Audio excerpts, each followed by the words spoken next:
Welcome back to Faith and Fire. Tonight's episode is a little different.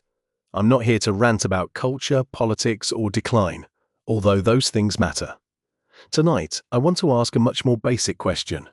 Was Jesus Christ real? And if so, did he actually rise from the dead? Because Christianity doesn't begin with a feeling, a philosophy, or a tradition. It begins with a historical claim. And what makes Christianity unique among worldviews is this. If its central claim is false, then Christianity itself admits it should be rejected.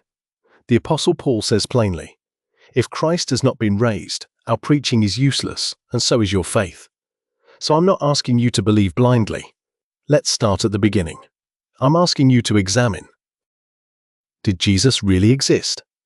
There is no serious historian alive today, Christian, atheist, Jewish, or secular, who denies that Jesus of Nazareth existed. That debate ended a long time ago. Even if we completely ignored the Bible, we would still know that Jesus lived, taught, and was executed. Roman historian Tacitus, writing in the early 2nd century, records that Jesus was executed under Pontius Pilate during the reign of Tiberius Caesar. Jewish historian Josephus mentions Jesus multiple times, including James, whom he calls the brother of Jesus who is called Christ. Pliny the Younger, a Roman governor, writes to the emperor complaining that Christians were gathering early in the morning to sing hymns to Christ as to a god. These writers were not Christians. Some were openly hostile. And yet, they confirm the core facts. Jesus existed. He was crucified. His followers worshipped him as divine very early on. So we are not dealing with myth or legend. We are dealing with history. Can we trust the Gospels? A common claim is that the Gospels were written centuries later and heavily edited. That simply isn't true. Mark's Gospel is generally dated to around AD 60 to 70, Matthew and Luke shortly after, John by around AD 80 to 90. That places the Gospels within the lifetime of eyewitnesses. For comparison, the biographies of Alexander the Great were written over 400 years after his death, and yet no one doubts Alexander existed. The New Testament is supported by over 24,000 ancient manuscripts, far more than any other ancient text.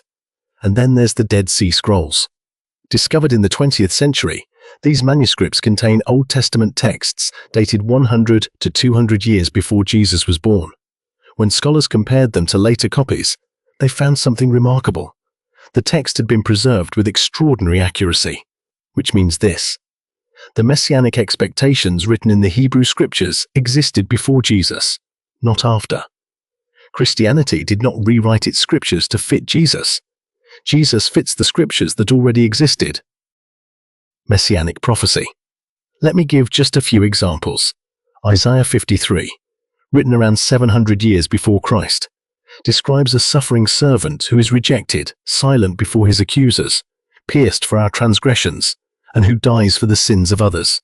Psalm 22, written around 1,000 years before Jesus, describes hands and feet being pierced, mocking at the execution, and casting lots for clothing. Micah chapter 5 verse 2 predicts that the Messiah would be born in Bethlehem. These are not vague horoscope-style prophecies. They are specific, risky, and verifiable, and no other historical figure fulfills anything close to the number Jesus does. Mathematicians have actually calculated the odds of a Jesus fulfilling multiple specific messianic prophecies, such as birthplace, timing of life, manner of death, and other details beyond anyone's control, by chance. The probability is astronomically small, effectively impossible. The crucifixion. The crucifixion of Jesus is one of the most certain facts in ancient history. It is recorded by Roman sources, Jewish sources, and Christian sources. Jesus was publicly executed. Some suggest he didn't really die, that he fainted or survived. But Roman executioners were experts. Crucifixion was designed to ensure death.